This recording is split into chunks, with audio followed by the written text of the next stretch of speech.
Queridos irmãos, queridas irmãs, então esse vídeo é de número 454, livro de Sueli Caldas Schubert, Obsessão, Desobsessão.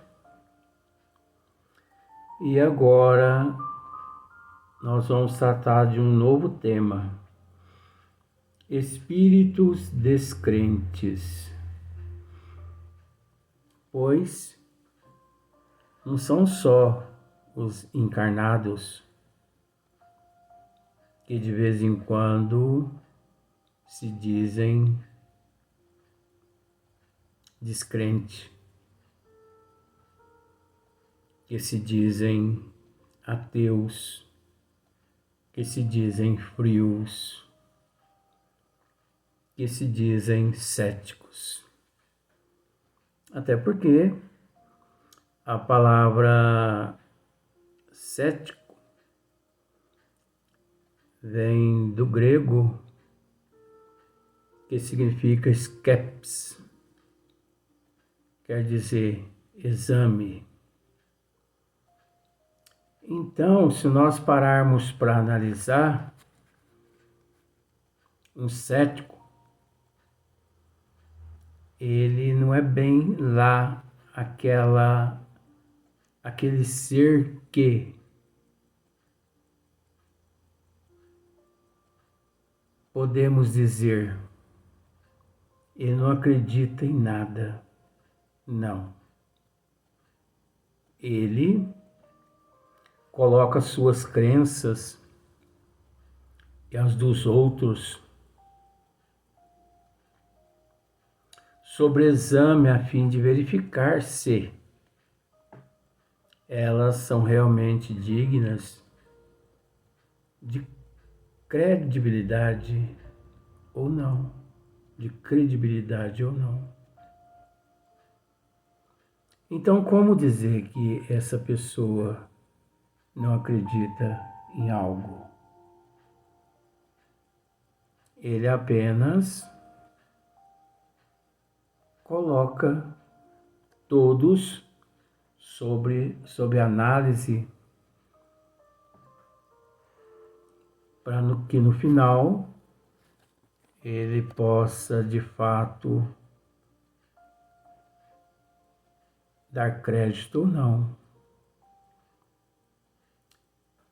Então, não são só os espíritos que se apresentam nas casas espíritas.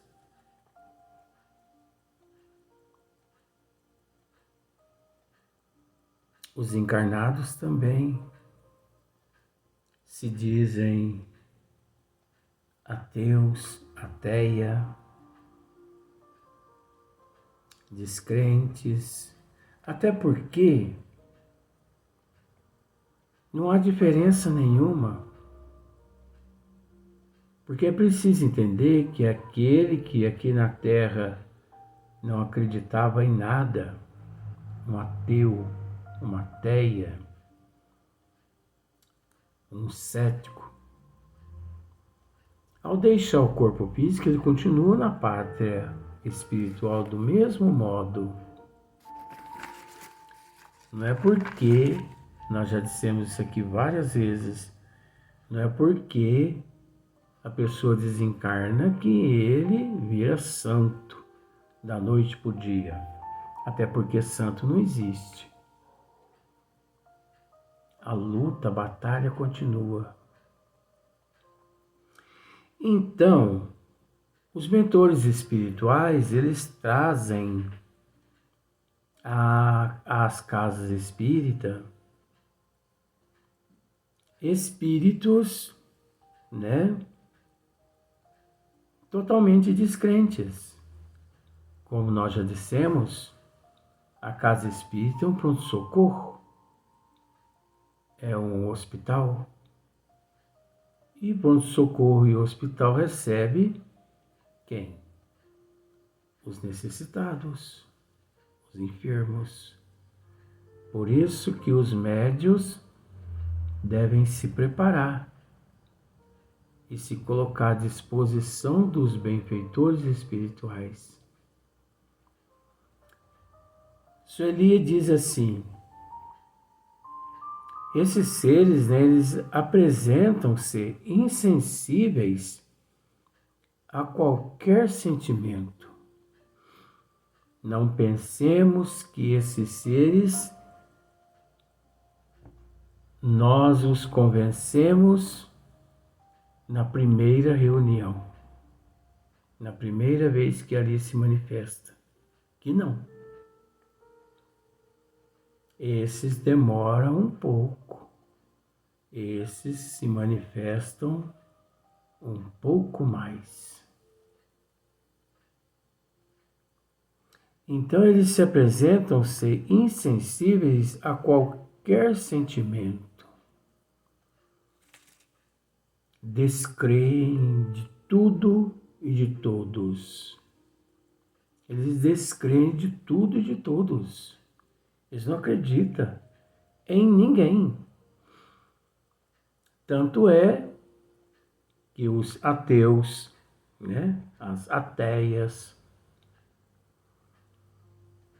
eles se dizem não acreditar que Deus existe, que Deus exista. Agora, para você ver como que são as coisas, eles são assim, tão sem noção, essas pessoas são tão sem noção, que o fato deles acreditar que Deus não existe significa que eles não são ateus, significa que eles não são céticos, significa que eles, no feminino, não são ateias. Por quê? Porque eles acreditam que são ateus. E o fato de acreditar que são ateus retira eles desse patamar de não crer em Deus. Então, automaticamente, eles creem, só que eles não raciocinam. Então, descreem de tudo e de todos. Então, esses espíritos, eles se manifestam e dizem-se frios, céticos, ateus. No entanto, o doutrinador terá um argumento favorável, fazendo-os sentir que, apesar de tudo, continuam vivos e que se comunicam através da mediunidade. Então, olha só para você ver. A pobreza de espírito é tamanha que eles não dão conta de que continuam vivos após a decomposição do corpo físico. Porque se eles não creem, se eles se dizem céticos, ateus, se eles não acreditam em nada, e o fato de estarem se comunicando ali através de um médium. Mas é interessante que eles ignoram até esse fato, porque isso é fato, indiscutível. Então, o doutrinador também poderá abordar outro aspecto, que é o de dizer que entende essa indiferença, pois que ela é resultante dos sofrimentos e desilusões que o atormentam. Isso o doutrinador pode dizer, né?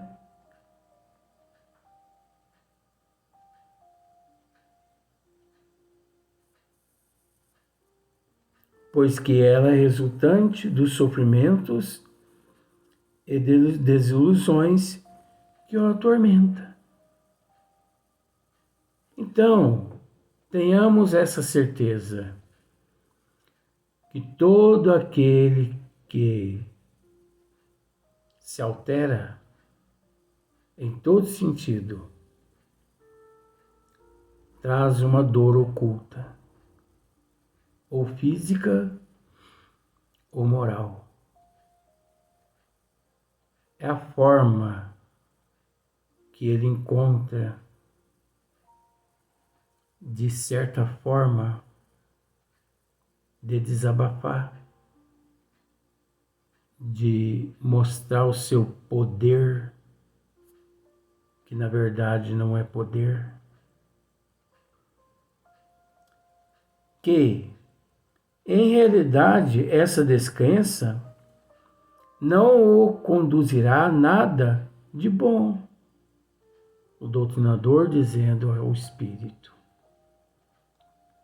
que, em realidade, essa descrença não o conduzirá a nada de bom, e sim a maiores dissabores e a uma solidão insuportável. Se ele pensa que sofre, pode triplicar o sofrimento se ele continua naquela situação. Pode triplicar a solidão, os dissabores. Agora, é preciso entender que nada acontece por acaso. Onde há fumaça, há fogo. É preciso entender que esses seres, eles carregam um motivo por ser descrentes, frustrações, se decepcionaram, se frustraram com certas etnias, se frustraram e se decepcionaram com certos sistemas, com certas doutrinas, com certas ciências, porque foram em busca, em determinado momento, da verdade, mas foram enganados. E por isso a decepção. Mas é preciso entender que até mesmo os seres frustrados e decepcionados, eles carregam um pouco de culpa por terem sido enganados. Porque, como já dissemos, reconhece-se a árvore pelo fruto. E é lamentável como existem milhões de pessoas no mundo que não estão nem um pouquinho preocupados com esse fator. Ah, isso é pé de laranja? Sim.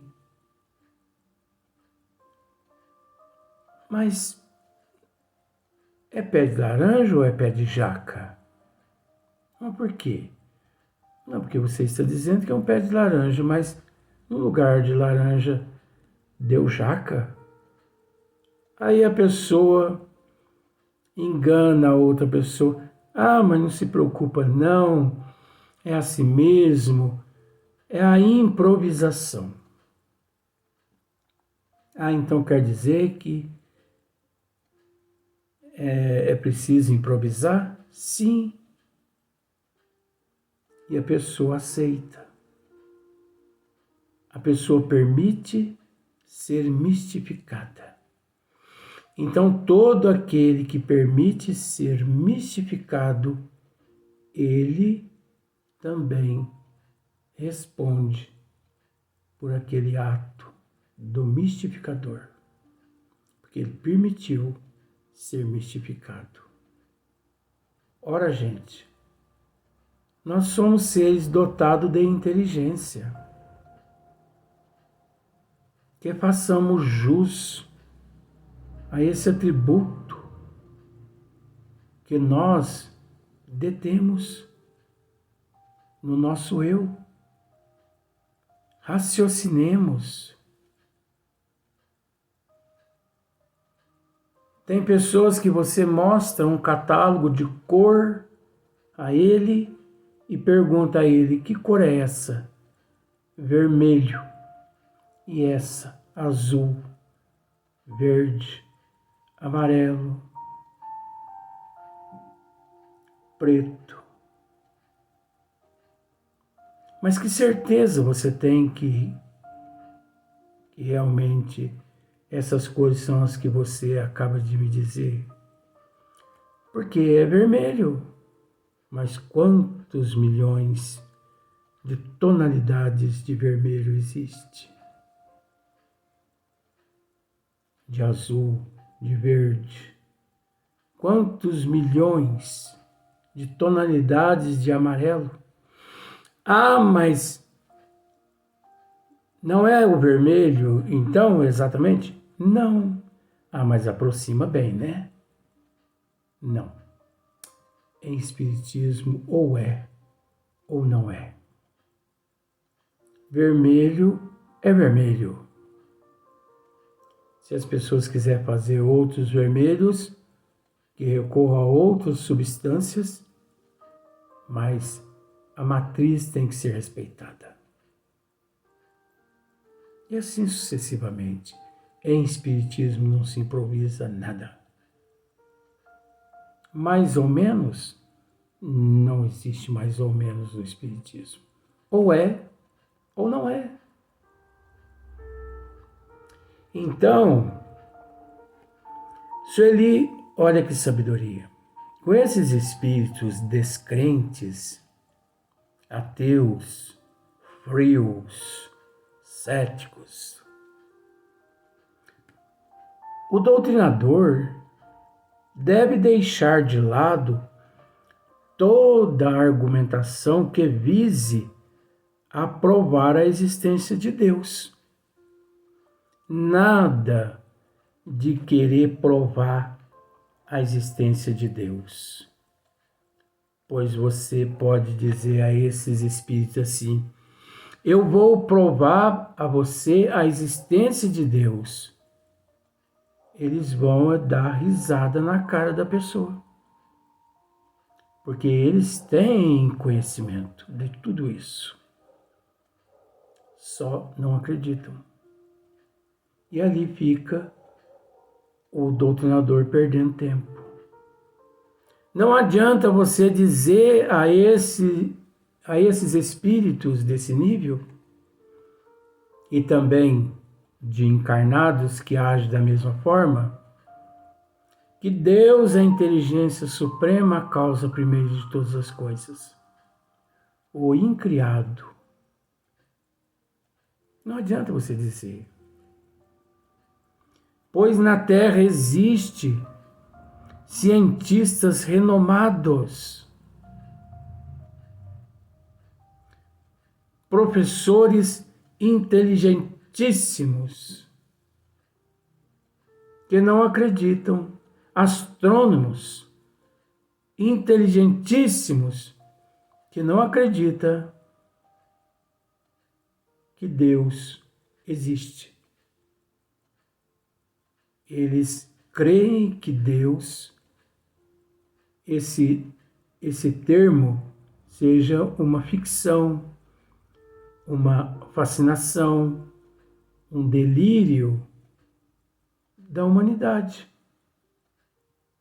Então eles não têm fé, eles não creem, são frios, calculistas, ateus. Então não adianta o doutrinador querer provar, a existência de Deus a esses seres. Pois qualquer tentativa nesse sentido não atingirá o objetivo. Eles estão armados contra essa doutrinação e é esta justamente a que esperam encontrar. Eles estão armados contra esta doutrinação. Tudo que você ali diz, eles rebatem, até o ponto de você perder a paciência. Aí se você perde a paciência, aí se o doutrinador perde a paciência, demonstra-se de que realmente esses espíritos é que estão com a verdade, com a razão. Porque um que se diz representante de Deus, ali se desequilibra? Como assim? Primeiro, deve-se tentar despertá-los para a realidade da vida que palpita dentro deles e da sofrida posição em que se colocam por vontade própria. Ao se conscientizarem do sofrimento em que jazem, da angústia que continuadamente tentam disfarçar, das distâncias que os separam dos seres amados, por si mesmos recorrerão a Deus. Inclusive, o doutrinador deve falar-lhes que somente o Pai pode oferecer-lhes o remédio e a cura para seus males. Olha que interessante. Em momento algum, tentar provar a existência de Deus a esse nível de espírito quando se manifestam. Porque eles estão armados contra estas doutrinações, essas orientações. É necessário usar da paciência, da aceitação, da humildade, usar do amor e ir tratando eles com carinho, com respeito. E quanto mais carinho, respeito, amor, porque esses espíritos, eles não se manifestam apenas uma vez, e sim centenas de vezes. E cada vez que eles se manifestam, eles absorvem um pouquinho mais. Igual você pega um copo e um contra-gota. Então, hoje você ali dentro pinga uma gota d'água. Amanhã, mais uma gota. Pode ter certeza que um dia essa água transborda. O que significa? Paciência. Paciência e amor. Nada de precipitação. Mas não só mediante os desencarnados, e sim também perante os encarnados, porque tem pessoas que dizem assim: eu não acredito no espiritismo, eu não acredito em reencarnação, Eu não acredito em vida após a morte do corpo físico. Eu não acredito em Deus. Ora, isso é um direito dele. Nós não temos o direito, olha para você ver como são as coisas. Não é nosso direito de, através do proselitismo, tentar convencê-lo de que ele está errado. Porque ao tentar convencê-lo de que ele está errado, contrário aos desígnios de Deus, nos encontramos. Porque nós ali estamos forçando um fruto verde antes de amadurecido a ser apanhado. O próprio indivíduo, através do tempo, do amor, do carinho, do respeito e de tudo que ele vai recebendo, desencarna, reencarna, desencarna, reencarna, se manifesta, retorna, se manifesta, na casa espírita retorna outras vezes. Aquele ditado, água mole em pedra dura, dura tanto bate até que fura. Um dia ele desperta. Não devemos nos preocupar com o tempo. O tempo é a inteligência.